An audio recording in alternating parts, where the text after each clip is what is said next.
요즘에는 서브폰이 안 써요. 오히려 서브폰 있으면 더 의심할 거라고 생각해가지고 기존 핸드폰을 쓰되 이제 깨똑 같은 거 안 쓰고 다른 거 쓰죠. 텔레그램 쓰기도 하고. 그리고 진짜 띠용했던 거는 우리 안녕하세요. 저는 양나래 변호사입니다. 저는 8년차 변호사이고요. 대한변호사협회 인증가사법 전문 변호사입니다.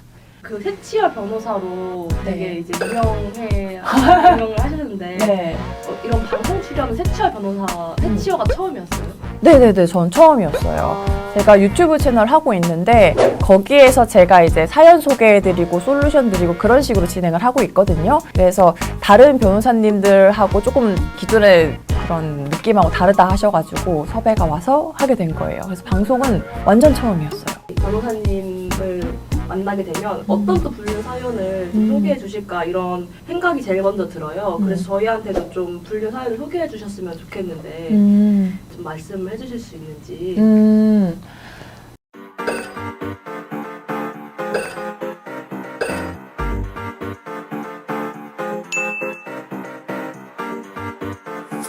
최근에 저한테 직접 찾아오신 분이 계셨었어요. 그 약간 어머님 연배 분이 오셨거든요. 남들이랑 그냥 남들이 봤을 때는 아니 어떻게 저렇게 금슬이 좋을 수가 있어. 세상에 저런 남편이 없다. 너 진짜 결혼 너무 잘했다. 이렇게 할 정도로 남편이 정말 자타공인 애처가. 그런데 믿었던 사람이 뒤통수 치는 게 가장 우리가 충격적이잖아요. 주말 부부로 이제 지냈었던 거예요. 남편이 워낙에 평소에 잘해주고 연락도 많이 해주고 하니까 믿었던 거죠. 부부관계는 잘 하지 않았었대요. 근데 부부관계를 하지 않았던 거를 이 어머님이 괜찮아 하고 받아들일 수 있었던 거는 결혼하기 전에도 시어머니가 우리 아들이 어릴 때부터 몸이 약해가지고 체력도 떨어지고 하는데 결혼해서 잘할 수 있을지 걱정된다. 이런 얘기를 대놓고 하셨었대요. 그래서 엄마가 이렇게 걱정할 정도면 진짜 몸이 안 좋아서 그렇겠거니 생각을 한 거예요. 그래서 자녀를 출산한 이후에는 20년이 넘는 기간 동안 부부관계가 정말 아예 없으셨는데 나도 사실 사람이니까 원하고 섭섭할 때도 있지만 그럴 수 있겠거니 생각을 한 거예요. 그런데 이제 오늘날 그 USB 하나를 발견한 거예요. 그래서 USB를 발견해가지고 이게 뭔가 해가지고 아들 컴퓨터에 넣어가지고 확인을 했더니 그 연도인데 구체적으로 18년 뭐 1월, 18년 2월, 뭐 23년 1월 이런 식으로 폴더가 막 이렇게 있는 거예요. 그러면 당연히 사람이니까 너무 궁금하잖아요. 그래서 그 내용을 확인했는데 기간이 상당히 됐겠죠. 그러니까 그 불륜녀와 함께 온갖 여행을 간 그 여행지 사진이 진짜 가득한 거예요. 근데 어머님이 되게 배신감이 컸던 포인트가 그 남편한테 여보 뭐 가령 뭐 설악산이면 여보 난 진짜 설악산을 한번 가보고 싶은데 우린 설악산 한번 못 가? 이렇게 얘기하면 설악산 가야 되는데 내가 체력이 안 좋아가지고 우리 날 좋을 때 가자 하면서 혼인기간 뭐 30년이면 계속 한 번도 설악산을 못 가본 건데 그 폴더를 보니까 그 상간녀랑은 그 산을 2번 이상 간 게 있는 거예요. 나랑은 못 간다고 하면서. 그래서 그걸 보고도 막 손이 달달달 떨리는데 연도별로 정리된 폴더 말고 다른 폴더가 하나 있더래요. 그래서 그 폴더를 봤더니 이제 그 안에는 남편이 그 불륜녀하고 찍은 성관계 동영상이 가득한 거예요.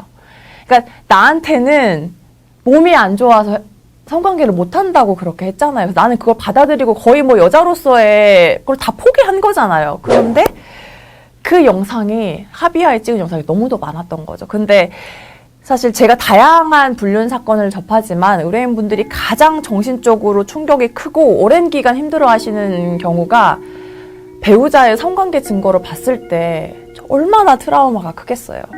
그 어머님도 사진 볼 때까지만 해도 그래도 내가 막 떨리지만 참았는데 그 영상을 보고 바로 그 자리에서 뒤로 넘어가서 쓰러지신 거예요. 밖에 나갔다 돌아온 아들이 이제 발견해가지고 바로 이제 병원으로 갔죠. 그러면서 이제 엄마를 입원시키고 아들이 집에 왔을 거 아니에요. 그래서 엄마가 왜 쓰러졌을까? 절전 모드로 돼 있으니까 마우스를 이렇게 했는데 컴퓨터에 이제 딱 화면이 아빠하고 그 불륜녀의 영상이 있으니까 아드님도 엄청난 트라우마가 생긴 거죠. 아드님도 원래 결혼을 약속한 여자분이 계셨고 이제 결혼을 앞두고 있었는데 그것 때문에 충격을 받아서 내가 결혼을 왜 해야 되지? 이게 생겨서 결혼도 다 취소하고 어머님은 뭐 한 달 만에 12kg가 빠지셨대요. 그렇게 해서 그것 때문에 완전 집이 풍비박산이 난 거죠. 사실 저는 이 자체도 굉장히 화가 났지만 더 화가 났던 건 그 남편분이 경제적으로 능력이 아예 없었어요.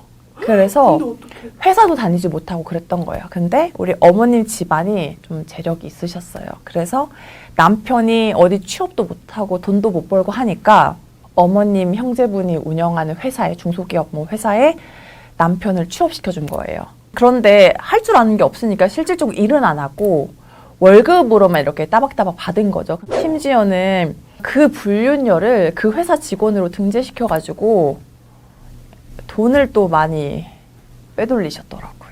뭐 그렇습니다. 그 남편분은요, 그 발각됐을 때 어머님한테 나는 그냥 만난 거다. 주말에 주말부부 하고 이럴 때 그냥 외로워가지고 만난 거고 나는 당신하고 내 아들을 진짜 사랑하니까 이혼 안 해주면 안 되겠니? 나 이혼하고 싶지 않다. 그러니까 얘기 들으면서 궁금한 게 그러면 그 불륜녀 분이랑은 20년 동안 계속 같은 사람을 만난 거예요? 그쵸. 제가 불륜 기간은 여기에서 정확하게 특정 지을 수는 없는데요. 아주 길게 만나셨어요. 같은 분을? 네, 그 여자 한 분을. 그러니까 이제 같은 곳도 2번 가고 3번 가고 정신적 고통이 크다고 하시고 저랑 말씀하실 때도 계속 울컥울컥해서 막 우시는 거예요. 그래서 어머님 당연히 화가 나지만 제일 좋은 거는 그 여자 뭐 어떻게 살던 간에 신경 쓰지 말고 나는 내 인생을 정말 멋지게 살아버리고 나는 보란 듯이 사는 게 복수하는 거다. 여행도 가시고 해라 그랬거든요. 그랬더니 어머님이 자기가 원래는 친구들이랑 놀러 가는 것도 좋아하고 했는데 이제 아무 데도 갈 수가 없대요. 어머니 왜 못 가세요? 그랬더니 남편이 그 여자랑 안 간 데가 없어서 어딜 가면 그래 여기 왔던 데인데 그래서 그 사진이 막 생각이 난대요. 그리고 안 갔던 데여도 내가 거기 가면 여기도 왔었겠지. 뭐 별간 데 다 갔는데 여기도 안 왔겠어? 이런 생각이 들어서 너무 고통스럽다는 거예요. 그래서 매일 집에만 있고 막 그렇게 된다고 하시더라고요. 근데 어머님도 사실 지금 이혼을 결정 못했어요. 어머님은 내가 그동안 사람들이 인고 부부라고 막 하면서 막 뭐 부럽다고 하는 부부였는데 이제 와서 이혼하면서 남편이 뭐 수년간 바람핀 사람이 있어서 이혼했다 이렇게 되면 자기가 속고 바보처럼 살았다는 걸 만천하에 공개하는 것 같아서 그게 너무 싫으신 거예요. 그래서 이혼을 결정 못했고 또 아까 말씀드렸잖아요. 남편은 거의 경제적 능력이 없고 아내분 집안이 이제 경제적으로 능력이 있었다고 했잖아요. 그러니까 남편이 잘못했다고 하더라도 이혼할 때는 재산분할 무조건 해줘야 되거든요. 그래서 이거를 재산분할 해줄 걸 생각하니까 또 마음속에 화가 생길 것 같은 거예요. 그래서 지금 이혼을 결정 못 하시고 그러니까 더 옆에 보이니까 얼마나 마음앓이가 되겠어요. 이렇게만 해도 누가 통해? 그럼요. 그래서 저는 그걸 같이 들으면서 엄청 화가 나더라고요. 근데 어머님이 이거를 저한테 와가지고 말씀하시면서 꼭 변호사님이 나중에 어딘가에 나가서 얘기할 일 있으면 자기 이야기를 그냥 꼭 해달라고. 근데 어머님께서 이거를 단순히 이 이야기만 하고 싶었던 게 아니고 많은 사람한테 알리고 싶었대요. 내가 왜 이렇게 당해야만 했는지. 본인이 곰곰이 생각해보니까 배우자를 너무 믿고 맹목적인 신뢰를 해서 본인 때문에 이런 일이 생긴 것 같다고 얘기를 하시는 거예요. 그러면서 물론 배우자를 믿는 거 중요하다. 그런데 너무 맹목적으로 믿지 말고 의심도 하고 주말부부 하면 몰래 한번 찾아보기도 하고 내가 한 번이라도 그렇게 했으면은 이런 일이 없었을 텐데 그런 말씀을 하시더라고요. 당연히 신뢰하고 믿고 그게 기초가 되어야 되는 건 맞지만 그래도 혹시 모르니까 한 번쯤 서로 간에 긴장감을 줄 수 있도록 한번 이렇게 찔러보기도 하고 또 반대로 바꿔서 나도 사실 유혹이 오면 흔들릴 수 있잖아요. 그래서 항상 스스로 그런 유혹에 빠지지 않도록 견제할 수 있으면 좋잖아요. 그래서 이 영상을 보시는 분들이 믿음을 토대로 하시되 부부간에도 긴장이 필요하다. 이걸 좀 생각하셨으면 좋겠어요. 현금? 왜요? 카드 쓰면 들키니까 기록 남을까봐 그게 싫어가지고 현금 결제하고 숙박업소 갈 때도 현금 결제하고 그래서 현금과 핸드폰? 네. 서브폰, 서브 핸드폰? 요즘에는 서브폰 안 써요. 오히려 서브폰 있으면 더 의심할 거라고 생각해가지고 기존 핸드폰을 쓰되 이제 깨똑 같은 거 안 쓰고 다른 거 쓰죠. 텔레그램 쓰기도 하고 그리고 진짜 띠용했던 거는 우리 중고거래 어플 있잖아요. 당근? 네. 네. 거기에 채팅 기능이 있잖아요. 그래서 일부러 거기에 거래창을 만들어 놓고 대화를 걸면 이제 채팅이 형성되잖아요. 그러면 이제 그걸로 대화를 주고받는 거예요. 왜냐하면 거기까지는 안 볼 거라고 생각하니까 배우자가. 완전 그렇죠. 근데 이제 그 불륜하면 저 사실 불륜 부부의 세계로만 접해가지고 그래서 가장 했던 말이 사랑에 빠진 건 죄가 아니잖아 이렇게 얘기를 하잖아요. 일명 삿바죄야. 실수한 건 인정해. 어쩔 수가 없었다고. 하지만 가족까지 버릴 생각은 없었어. 사랑에 빠진 게 죄는 아니잖아. 아니야, 그건 죄야. 근데 전 그렇게 생각해요. 사랑에 빠지는 것 자체는 할 수 있죠. 사랑에 빠지는 건. 그런데 우리가 부부의 연을 맺을 때에는 내가 그렇게 사랑에 빠질 것 같은 위기의 순간이 와도 부부간에 맺어진 의리를 지키기로 약속을 한 거잖아요. 그런데 본인이 그 약속을 혼자 몰래 깨고 사랑에 빠지는 길을 선택한 거잖아요.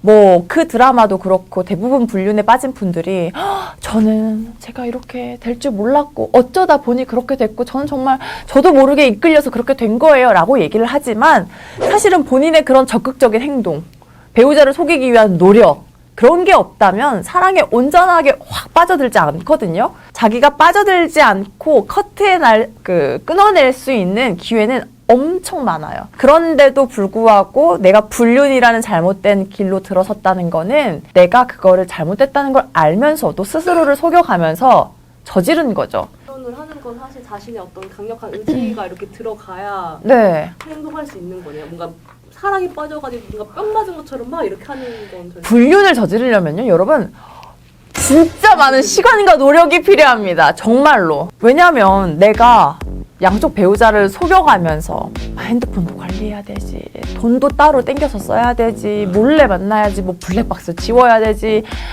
신경 쓸 게 한두 가지가 아니거든요. 그러니까 결국에는 그걸 제대로 못하니까 꼬리가 잡히는 거고, 그래서 내가 이걸 어쩌다 보니 휩쓸려서 나도 모르게 이런 건 절대 없다고 생각합니다. 그리고 대단한 사랑인 것처럼 늘 얘기를 하지만 불륜이 발각된 이후에 그 사랑이 지켜지는 경우는 정말 열에 하나도 안 되는 것 같습니다. 정말. 그분들도 본인들이 불륜인 걸 명확히 인지하고 있기 때문에 이게 언젠가 발각될 수 있다는 걸 다 알아요.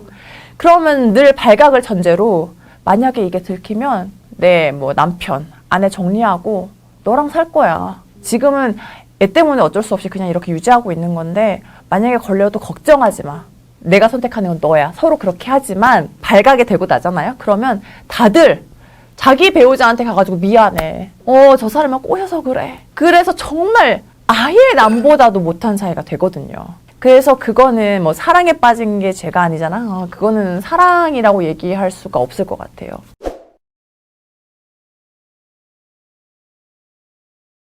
나의 행복이 최고라고 생각하는 성향이 있는 분들이 바람을 피우는 것 같아요. 이게 어떤 의미냐면 사실 우리가 연애할 때는 서로가 서로를 챙겨주고 사랑하기만 하면 되기 때문에 좋아하면서 애정관계를 키워가는 거죠. 그런데 결혼한 이후에는 이제 자녀가 생기거나 하면 사랑을 받는 존재가 새로 생기잖아요. 그럼 그때 이제 나를 왜 배우자가 그전만큼은 사랑해주지 않지? 나는 누군가 나를 사랑해주는 게 좋은데 나는 그런 사랑받는 느낌이 너무 좋아. 이렇게 생각을 할 때 외부의 유혹에 훅 넘어가는 거죠. 그거는 성별을 떠나서 남자분도 여자분도 똑같아요. 당연히 내가 출산을 하고 아이를 키우면 여성적인 매력을 남편한테 어필하거나 혹은 남편이 그걸 알아채주는 게 이전만큼 쉽지는 않을 거예요. 분명히. 그런데도 아니 왜 남편은 나한테 그렇게 예쁘다 안 해주지? 밖에서 근데 만났는데 저 사람은 너무 예쁘다.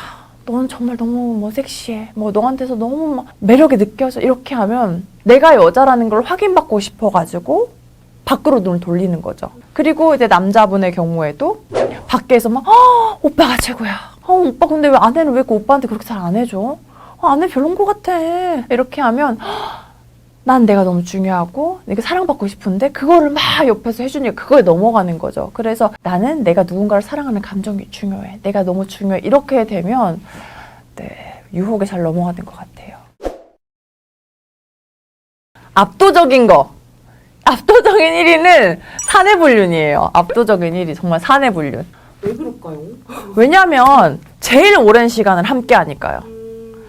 아침부터 퇴근할 때까지 어떻게 보면 내 배우자보다 더 긴 시간을 함께 하는 거거든요. 그래서 내가 퇴근하고 집에 가면 내 배우자한테는 회사에서 무슨 일이 있었고 회사에 어떤 옆 부서에 무슨 대리가 있는데 뭐 걔가 뭐가 어떻게 됐고 설명을 해야 되잖아요. 그런데 회사 내에 있는 사람들은 서로 말이 너무 잘 통하는 거죠. 그래서 높은 확률로 직장 내 불륜이 되게 많고 직장 내에서 이제 같은 부서 내 불륜도 많지만 조직 간에 뭐 팀 프로젝트를 하면 다른 팀 같이 이제 하잖아요. 그러면 이제 다른 팀에서 만나가지고 거기에서 하는 경우가 많고 영업을 하시는 경우에는 이제 영업사 방문을 자주 하니까 이제 거기에서 만난 분들이랑 불륜을 하는 경우가 많고 그래서 불륜을 시작한 분들이 처음부터 난 불륜을 할 거야. 어디 불륜할 상대를 물색해볼까? 이렇게가 아니거든요. 그러니까 어쩌다 보니까 뭔가 친밀해졌는데 또 술 한잔 하다 보니까 약간 이제 이성적인 느낌도 오고 그래서 한번 선을 넘었는데 한번 선 넘으면 뒤로 돌아가기가 쉽지가 않거든요. 그래서 불륜으로 발전이 되는 거여서 그렇게 되려면 아무래도 주변에서 이제 일어나는 경우가 굉장히 많죠.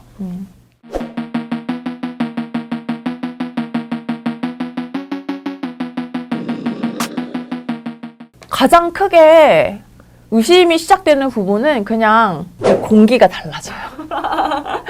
근데 왜냐면 부부관계가 10년, 15년 되면 뭐 10년까지 갈 것도 없어요. 5년만 지나면 당연히 부부 사이에 막 타오르는 애정 이런 건 사라지기 마련이고 왜냐면 연인관계도 3년만 지나도 다 익숙해져가지고 되게 편해지잖아요. 부부관계도 똑같아요. 뭐 아주 살갑게 하거나 막 애정 표현이 넘치거나 이런 경우는 많지는 않죠. 그런데 평소와 달리 막 약간 짜증이 늘고 냉랭해지고 다투다가 이럴 바에는 이혼해 이런 식으로 사실 이혼하자는 말이 아무리 홧김에라도 입에 쉽게 올릴 수 있는 얘기는 절대 아니거든요. 그런데 배우자가 내가 결혼했는데 행복할까?